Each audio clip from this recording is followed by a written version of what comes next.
Daryl last week was sharing about encouragement, and I've been intrigued how God is leading us on a journey. So my message today, I actually was going to share this about 2 months ago or more, and in the moment after Daryl came back from the UK and we just went up a few notches, I didn't feel in the right place to share on the message that I'm sharing today, and we talk about hungering and thirsting for Him.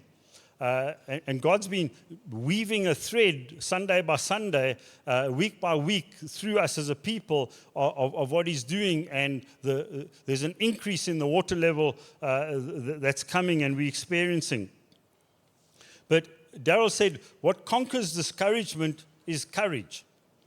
So, and he sort of said that, you know, a lot of people have been feeling discouraged or just really tired about things. And the way to conquer that is to have courage. Yeah?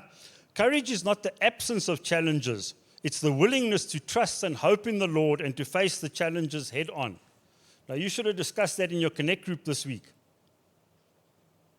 Oh, it gets quiet quickly in this room. Man alive. I really love Daryl's commentary about Goliath. Courage did not make Goliath disappear. It did not make Goliath shrink, nor did it take away his sword or his threats. Courage gave David the ability to face Goliath. Such a wonderful illustration of what courage can do for you.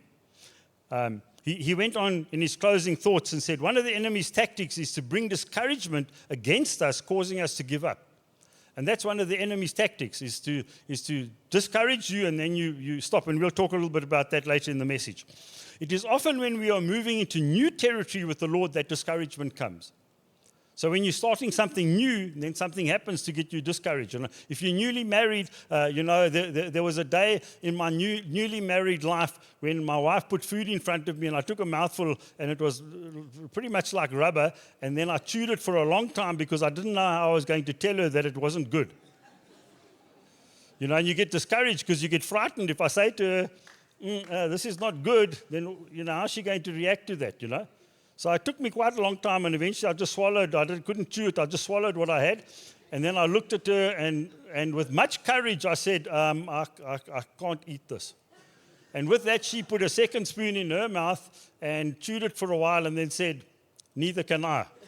And you see, liberation comes with courage. If I hadn't had the courage to confront it, I would have still maybe been eating that. New territory, getting married is interesting. If you are not going anywhere or doing anything, the enemy is content with you staying in your little bubble. If you're just a pew warmer and you come here every week and you do it, you're probably not going to have too much trouble in your life because the devil's also happy that you just do it. He knows he's not going to get you unsaved, so he's quite happy that you do nothing. Hello? But if you're doing something for him, guess what? There's going to be trouble. It's just going to be.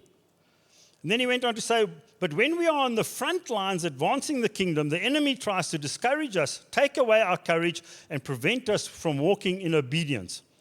Banning Liebscher says this, you are there where you are, whether it's your workplace, your family, your house, your suburb, or whatever it is, because God has a heart for the people in front of you.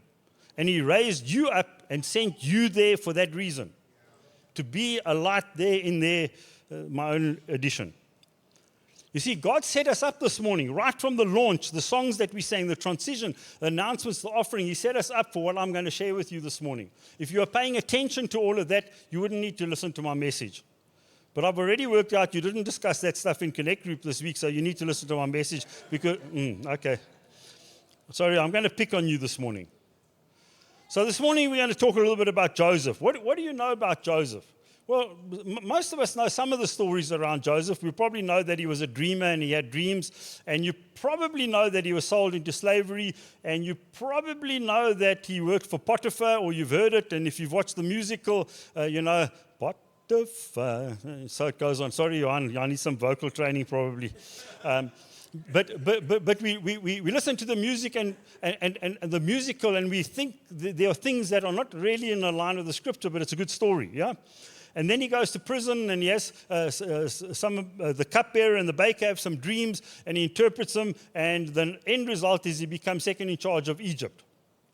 Now, what we don't often think about is that when his brothers put him in the pit and sold him into slavery, he was 17 years old. So that's quite young. Okay, 17, and then it says when he was 30, that's when Pharaoh made him second in charge. So it's about 13 odd years, 12 or 13 years that Joseph goes through a really interesting period of his life. And then, maybe just for today's purposes, Joseph died at how old? You see, you only read the parts that you like. He was 110 when he died. So if he was 30 when he became second in charge of Egypt, that's a long time to reign or to be second in charge. Long time. And then even more interestingly, he requested that when he died, that his bones would be buried in Israel. And how long did that take? Probably between 140 to 400 years. And maybe his bones had more faith than many of you. Yeah? Because they buried him in Israel. Yeah, that's what his request was. So that's a little bit of a background, without going into too much detail. Genesis chapter 49, verse 22 says, now, in the context of chapter 49, is Jacob, Joseph's father, is blessing all his sons. Yeah, there are 12 sons, and he's blessing them all. And he gets to Joseph, and his opening statement to Joseph is a fruitful vine near a spring, whose branches climb over a wall. What an amazing prophetic word over Joseph's life. You see, Joseph faced many challenges in his life, or walls, challenges or walls, whatever you want to use. And maybe this morning you can identify with some of those walls that he faced. So wall number one that Joseph faced was his brothers. His brothers. Now, in facing his brothers, so out of all the brothers, who was the favorite of Jacob? Joseph. And unlike that musical, it's not necessarily a multicolored coat that Joseph had. It didn't say that in the Bible. But you all think that because you listened to the other song. It was a favored coat that he had. And you see, one of the interesting things is that when God's favor rests on you, it doesn't always end well. God's favor on your life, we all want favor on our lives, but when his favor comes to you, it may not go down well with the others. And here we find his brothers taking him and throwing him in a pit to kill him. That was the intention. Then God, it doesn't say that, but God organized these oaks to come past, Midianites, I think they were, and they sold him into slavery at 17. So here you have the favored son at the pinnacle of his life, just about to enter the working space, and he's definitely the favorite. His father loves him. He gets all the blessing. He gets special clothing, especially everything, and he finds himself in the pit and in slavery. Lekker, eh? God, do this for me. Oh, I don't hear you saying that. But we'll get to the end of the story. And this wall tells us that sometimes we get betrayed by those that are closest to us. You see, and the betrayal by those that are closest to us is the most painful because they're the closest to us. You see, in the church, we have nutty, crazy, goofy, mean-spirited, scheming, hateful, just nasty people in the church. They do this to us. Just think about Jesus. Who are the two people that affected Jesus the most? Peter. He denied him 3 times. Closest to Jesus. Denied him, hurt him. And then you got Judas, betrayed him. These were his closest friends. But in that wall, I'm thinking about who's betrayed you? Who's hurt you? What has been painful you that made you put up a wall, a barrier in your life that you don't want to open because somebody in the church did it to you? And if it's more painful, it's because they were closer to you. When we think about Joseph's story, and he landed up in the pit, do you think God sat in heaven and said, oh dear, these oaks really messed up down there. I had a plan for Joseph. Now he's in the pit being sold into slavery. Does anybody in heaven have some suggestions how we can fix this problem? No, there was no plan B. Just like with Jesus, there was no plan B. Right from the get-go, it was plan A. And right from the get-go, Joseph's life was plan A. You see, God never, ever set you up to fail. He only set you up so that you can grow in Him. None of you have been set up to fail. If you think you're a failure, you're not. God just put things in your situation and put you in a place where He wants you to grow to be more like Him. And that favored son with his coat needed a little bit of humbling in the journey to take him to where God wanted him to be over there. And some of you want to be over there, but you don't want to walk this journey over here. You think you can just be favored and go there. Wall number 2, Potiphar's wife.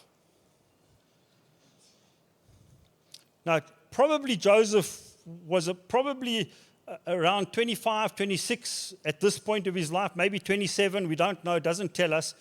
But he'd worked long enough for Potiphar to become the ruler of Potiphar's household. And that gave him lots of privileges. But remember, he's in Egypt, he's dressed like an Egyptian, he's not dressed like a Jew anymore. He's dressed like an Egyptian, he behaves like an Egyptian, he's now being incorporated into the culture of Egypt. And Potiphar's wife takes a shine to him because she doesn't see Potiphar, who's at work every day, but she sees Joseph every day. And one day, passion gets the better of her, and she tries to have an affair or an interaction with Joseph, and Joseph does the right thing, he runs. And I want to tell you that if you find yourself in a wrong relationship with somebody of the opposite sex, run. I mean it, run. Leave your coat behind, which he did, which got him into trouble because then there was evidence that he'd been there, and she cried rape. So here he is, favored son, put in a pit, slavery, works his way up to Potiphar's house into a place of well-being, second in charge or in charge of everything of the household. Rape, into prison. Like a story, eh? You see, and I want to tell you that when something becomes the sole desire of our hearts, the lust and desire that we have, when it spills into the open, it will turn to hatred. If you want something so passionately that you do everything to get it out of your own will, when you get it, or you can't get it, it turns to hatred. Potiphar's wife, the person that she wanted, she then hated in the moment of passion that he went to prison. And Joseph technically becomes a walking dead man because he's in prison. And in those days, you didn't really ever get out of prison. The third thing that happens is that there's the baker and the cupbearer, and now Joseph's in his late 20s. And they both have dreams. And in the dreams, he interprets the dreams to them because they've come to know that he can read and interpret dreams. And in the moment, he says, when you get out, because the one was going to be restored and the other one was going to be executed, which is exactly what happened. And he says to them, when you get out and you remember me in that moment, tell the Pharaoh about me and get me out of here. And they say, absolutely. You know, because the prophecy is going to come true. Means God's there, you know, and so on. And let's call this wall the wall of broken promises. Maybe you've been let down. Maybe people have made promises to you that they haven't kept. Maybe people have said, I'll be there for you, but they never are. I'll help you, but they don't. Maybe you're the one that does joining the family and you said, I'm going to be part of Connect Group, but I haven't seen you there. You said, I want to be part of Breakthrough in the life of Breakthrough, but I never go to Connect Group. But you could do joining the family. But then after that, you can't. You say, I'll serve. Because servanthood is one of the first things we learn. I'll serve, but you don't. Or after a few weeks, it gets a bit much for you, and you say, no, I don't want to serve anymore, and you take your name off the list. Maybe you say, oh, just loan me some money, I'll pay you back. But you don't ever. In your desperation, you ask somebody to help you financially, and they do, but you don't return the favor.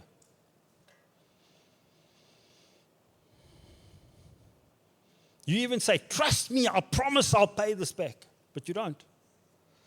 You say, it won't happen again. You know, husband, you hit your wife. I'm sorry, it won't ever happen again. But it does. I'll stop doing this. In the first service, I was telling him, I'll stop throwing my clothes on the floor. It's got a whole story. Glenda's not here to laugh out loud. Ask her the story. She'll tell it to you.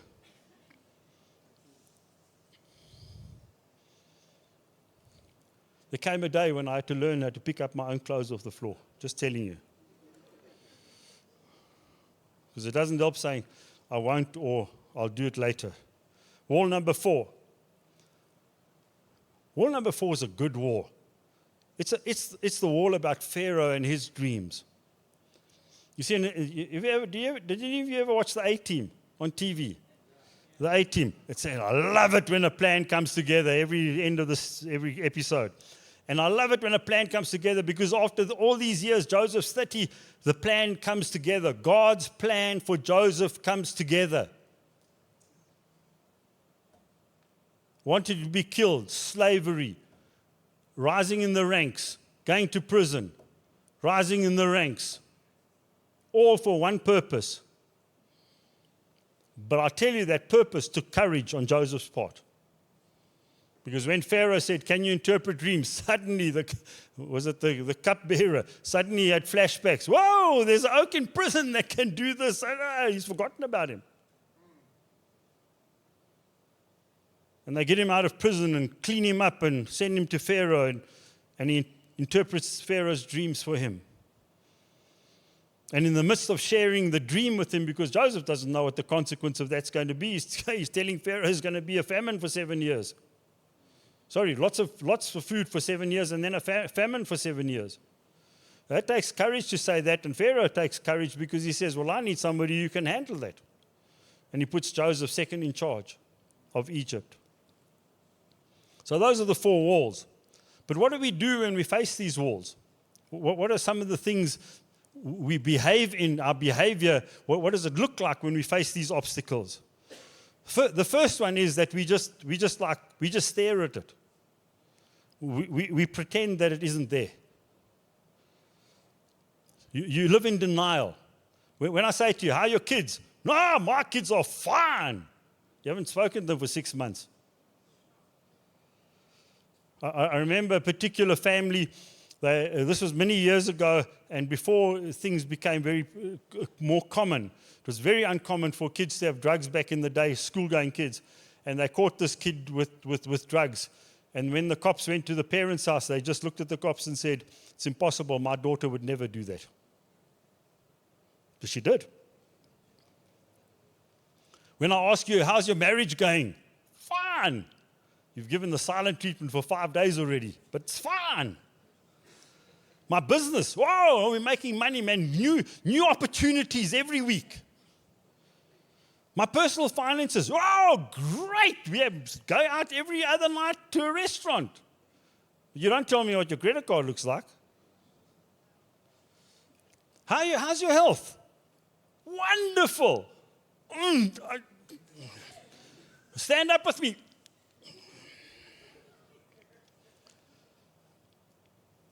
Maybe your anger problem, you do the same thing with that. You just want to pretend that you don't have one. Maybe it's unforgiveness. And maybe in a few weeks' time, we'll get to talk a little bit more about that. You say, I'm fine, I'm good, but you avoid the issue. But then you come to breakthrough on a Sunday morning and you give me a good Christian smile on Sunday morning. It's all fine. I'm good. Just by the way, God's the only one that's good, just telling you that. That's what the Bible says. None of you are good, so don't use that. Oh, shouldn't. Number 2, we just want our wall to disappear. Make it go away. Please, God, I promise you, I will do this. I'll come to church every Sunday if you get me out of this mess. First thing I want to say is don't ever promise God things like that, because I guarantee you won't be able to keep them. So just don't make promises to God. It's not worth it. You can tell him your heart and give him your intentions, but don't promise. You're going to land yourself in trouble with some unforgiveness and repentance necessary. Then you say, if you get me out of this mess, if you do this for me, I will.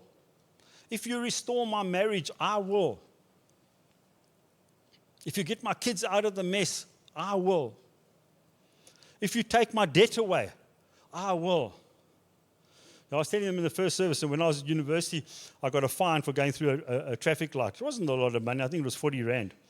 And I thought I'd plead my innocence. I needed you there, Rory. And I went to court. And I probably spent more than 40 rand getting backwards and forwards to court because of the system, etc., etc. And then I said to God, I said, you see, so I'm going to tell you what I did. God, I promise you, if I get off the fine, I'll give you the balance. Like, well, what's the point of that? I mean, you could just pay the fine.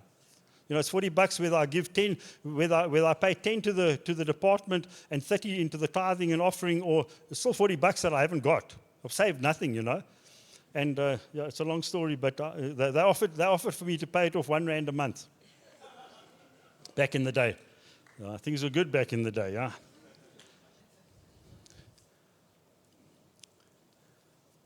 But maybe you're a teenager, or we're a teenager, and you fell pregnant, or you fell pregnant out of wedlock.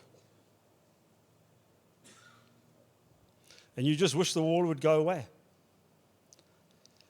Maybe you're on the other scale, and you've never been able to fall pregnant, and you wish that wall would go away.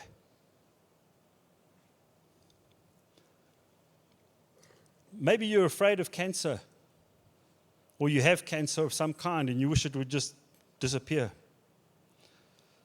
God, please remove the problem from me, and I will. Save me, and I will. Sometimes we even go too far to say, I wish so-and-so would just leave Breakthrough because they irritate me. I wish somebody would just disappear out of my life. Sometimes we may even get to a place where we wish they would die. Number 3. What do we do with the wall? Sometimes we try to go around it, either sideways or underneath it. And some of your walls are big, that when you're digging to go underneath the wall to try and get to the other side, you need to dig deep. And I want to put it very clearly to you this morning that if you've got a debt problem, you need to stop digging. In other words, you need to stop spending. I worked out in the early 90s, I didn't need God or the devil to make me go bankrupt. I was capable on my own. Just spend more than you earn and you're going to go there. Doesn't need the devil to do that to you, or God, just you. But if you keep digging, it's going to get worse before it gets better. If you're on any kind of substance abuse, alcohol, etc., drugs, if you don't stop, your hole's going to get deeper. If you're depressed and you don't address it, you're going to get more depressed before it gets better. Because sometimes you need to get to the bottom of the hole to stop digging before you can get out of the hole. Or maybe you're saying, I've got this.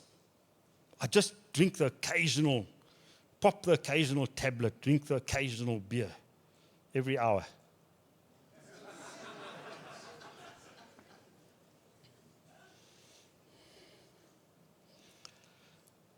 If you've got a debt problem, you start scheming.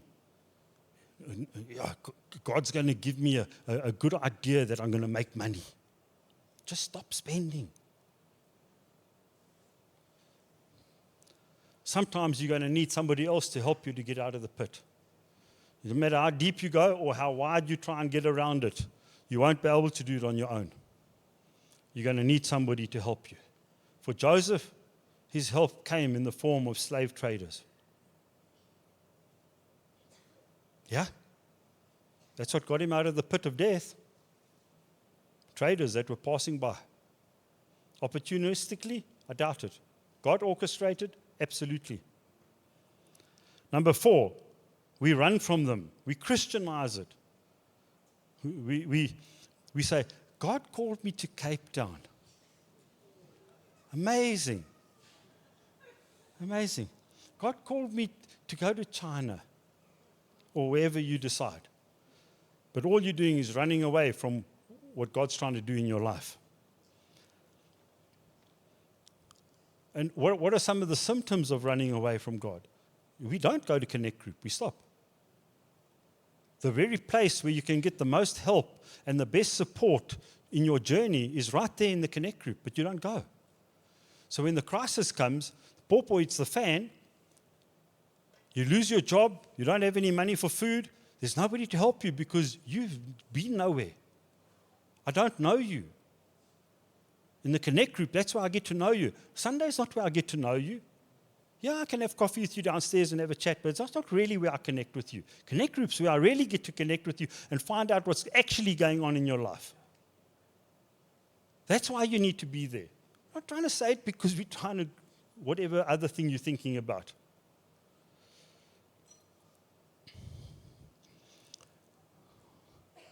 If you try and run from your depression and you're not dealing with it in some way, and I'm really hoping that in the next few months we'll be able to really pray into this and talk into this a little bit more.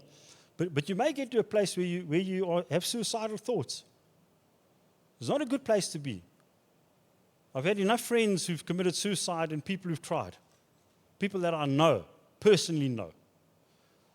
Depression will take you there.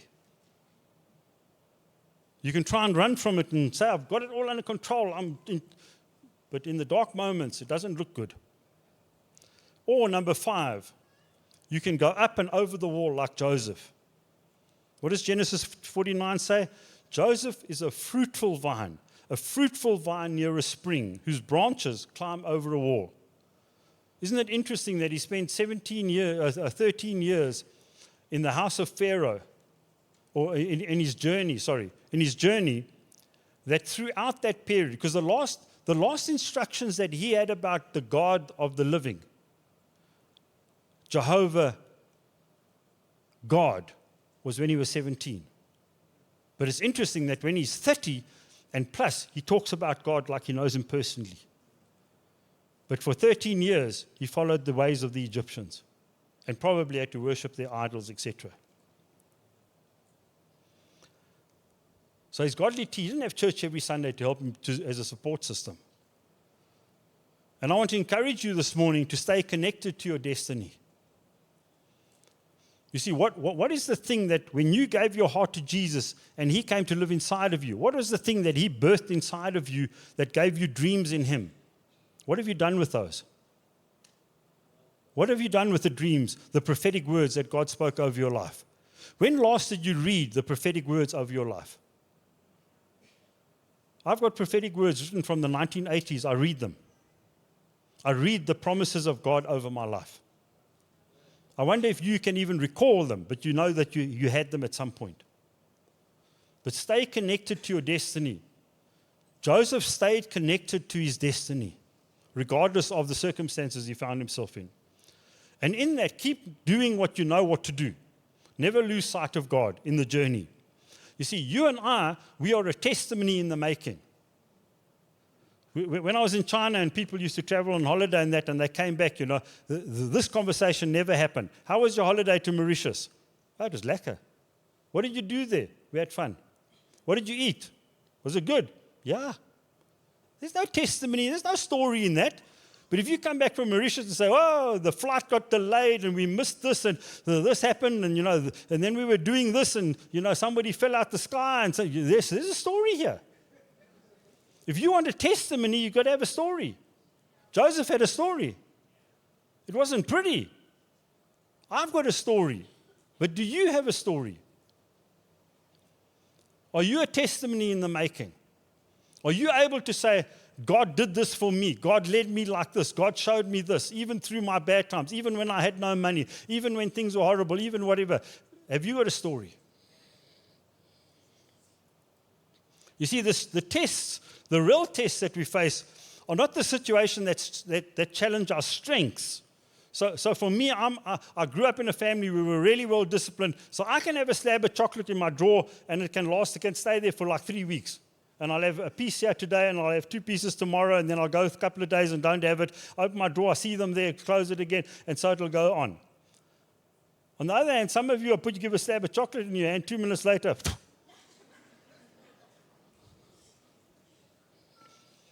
You see, what I'm trying to tell you is that my strength is being disciplined. I can say no. I can say no, and I can have a peace, and I can do that, and I can set my mind to it. So it's my strength. But if you come to my house and you chow everything, I'm going to judge you. Because I'm judging you out of my strength.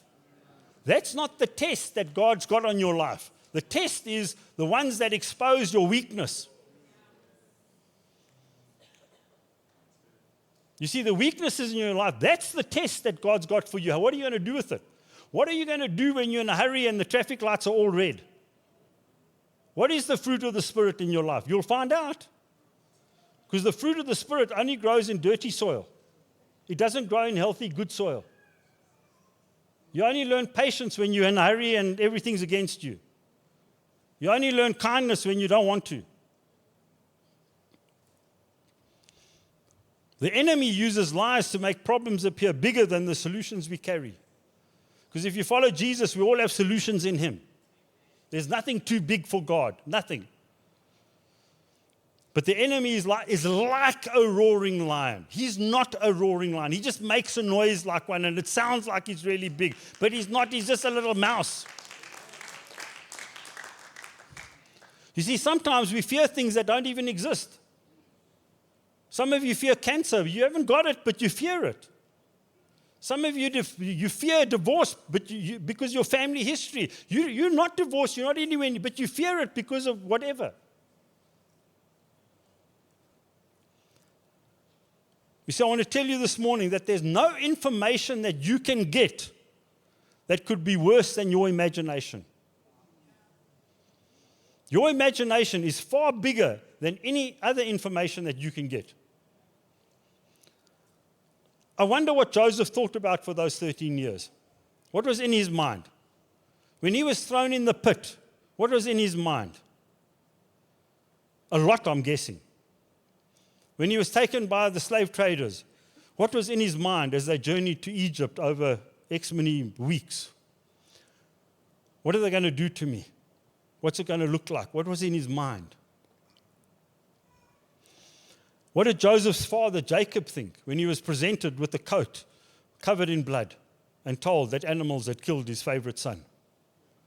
What did he do with that for 13 years?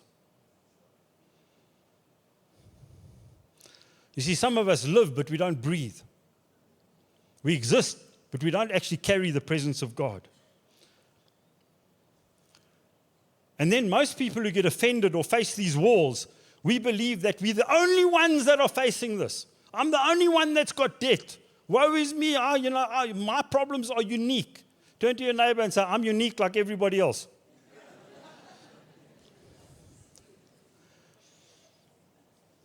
And the first thing we do when God exposes this stuff is that we lift our fists up and we want to protect ourselves.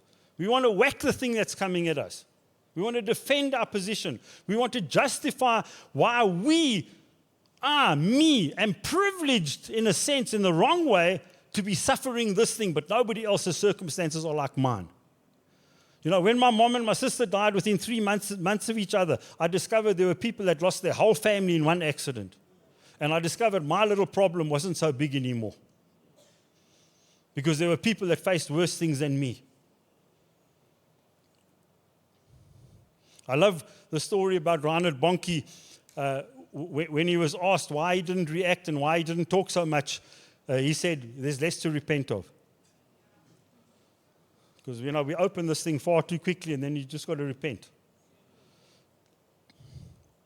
Your response as you face these walls or situations will determine your future. I think that the way Joseph behaved, we can see it as a pattern. In hindsight, we can see it. But he gets put into slavery and he rises to the top. He goes to prison and he rises to the top. He gets betrayed, broken promises, but he rises to the top, becomes second in charge. But it all had a reason, a purpose behind it. You see, faith needs to conquer your fear of failure.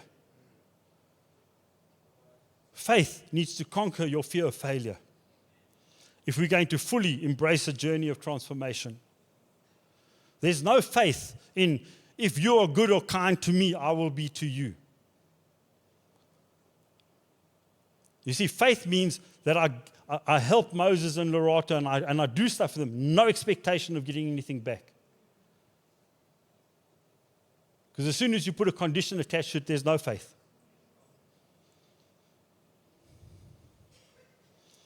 When I tithe, when I give, I'm doing something by faith. There's no guarantee I'll get anything back. When I do something for God and I step out of the boat and I walk on the water, there's no promise that anything will happen. I've got to walk by faith. See, faith is not the absence of doubt, it's the presence of belief. I need to believe in God. I loved what somebody said, I think it was the beginning of last year. They said, what would you do this year if you weren't afraid? What would you do for the rest of this year if you weren't afraid? You know, when we lived in China, people would come to us and say, "Oh, you're so brave to go live in China." It was like, it was a very quick decision. From when we made a decision, we were in China 2 months later. We had no time to breathe, think, or process it. We just went, And then we'd get there and people would say to us, "Oh, you're so brave and you do this." I said, "Well, come." No, we couldn't do that. You see, there's a mission trip going to Zambia. Come. Nah, there are too many things. We had a lady in Durban, and I said, "Come to Zambia with us," 2004. I said, "Come to Zambia with us." She said, no, I can't. There are too many reasons why. She was a single lady, on the older side. And I said to her, "Write out your list and tell me all the reasons why you can't go to Zambia." So she did. First one, I don't have any money. I said, "That's problem solved. Somebody's sponsoring you." And slowly we took her, I think she had 15 or 16 points on her list, and we just crossed them out one by one, and she came to Zambia with us. But some of you are not prepared to make the list, and you think your list is too big for God to sort out.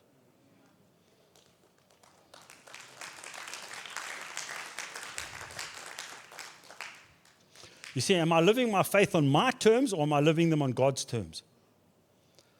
I may not always feel that I've got great faith, but I can always obey what I know. And I had to learn in my walk with God that a surrendered heart is a heart of faith. When I died to myself and my rights and who I was, that's when my heart of faith grew. And you see, Hebrews is going to tell us that faith must be present to please God. Hebrews 11 verse 6.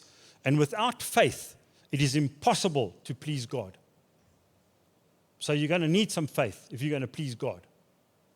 You need to add those, make the connection. When you put 1 and 1 together, you get 11. I didn't say add them.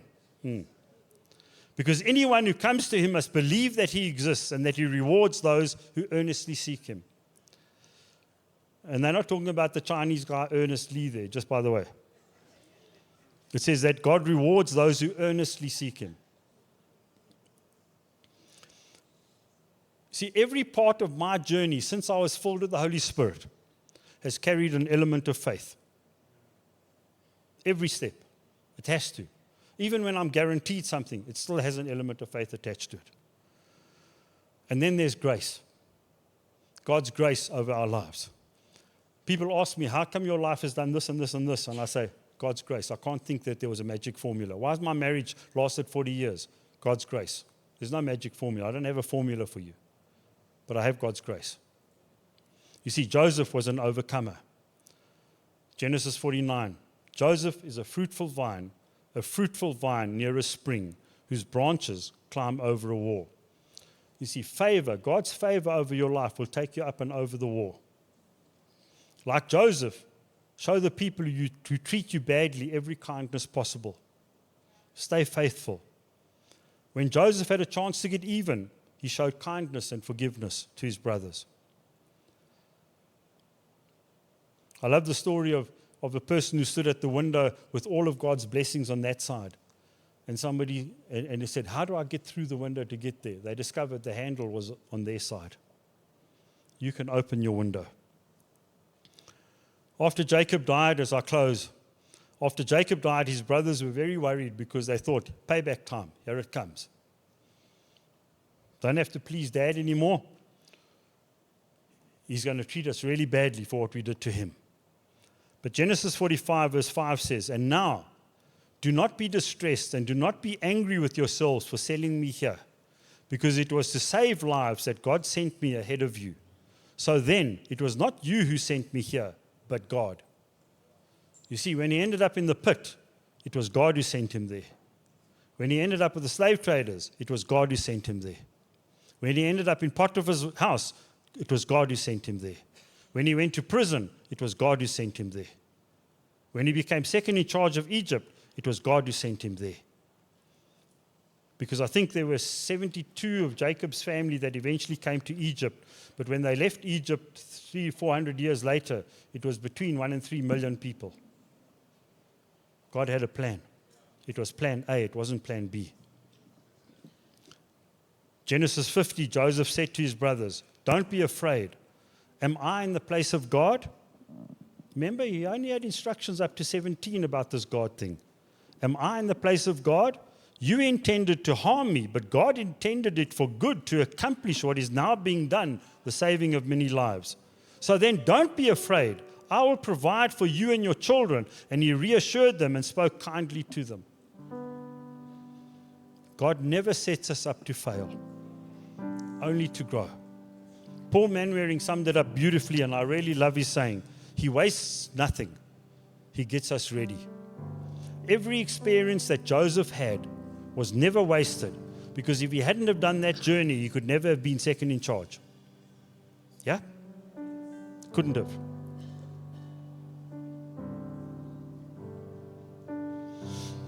Blake shared this morning that he saw a dream of a canvas that's not yet done, and God is still creating on that canvas. Won't you stand with me?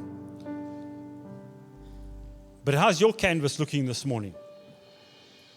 What walls have you built in your life that you're not allowing God to come and intervene in? How's your faith this morning? Is God still creating on your canvas? Have you given up on Him? Are you pretending it's not there? Going through the motions. Stephen in his launch this morning said, after the hardship, Psalm 118, and it gets to verse 24 and it says, this is the day that the Lord has made. Is this the day that the Lord has made for you? Are you going to be able to rejoice and be glad in what you and your circumstances are today? How are you getting over your war? And we're going to revisit a song that we sang this morning. And I want to invite you. I really have learned this. I don't say it because I'm looking for a response in the front. I'm saying it because I learned in my life that when I got out of my chair and came to the front, it was different than me dealing with the issue in my chair. I've got no Bible verse for you. I'm just telling you what worked for me. And I saw it in other people's lives. The ones that did action responded in a much greater way than those that didn't. I'm not saying God won't touch your life where you are and you can't deal with it where you are. I'm just saying that when you respond, that's why we've created the space in the front for you, so that you can have an opportunity to respond. And so we're going to sing the song, and come and respond if you want to. You don't have to, just if you want to. Come and respond. Stefan said we need to be grateful for whatever we are going through. And this song says, it's my joy to put my trust in Jesus. It's my joy to put my faith in Him. I'll trust Him like a child when everything gets wild. I just love that, how the writer of that song wrote that. I don't care how wild your life is right now. I don't, because my faith's in Jesus. And your faith can also be in Jesus. And if you respond to Him today, your debt's not going to finish tonight and you'll be debt-free tomorrow. Your marriage is still going to have problems tomorrow. Your boss at work is still going to be nasty to you. Or whatever your crazy, wild world looks like. It may not change by tomorrow. It may, but it may not. But I'm going to put my joy and my faith in Jesus because I believe. I believe. I believe.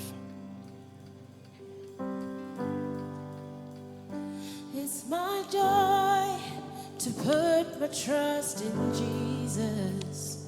It's my joy to put my faith in Him.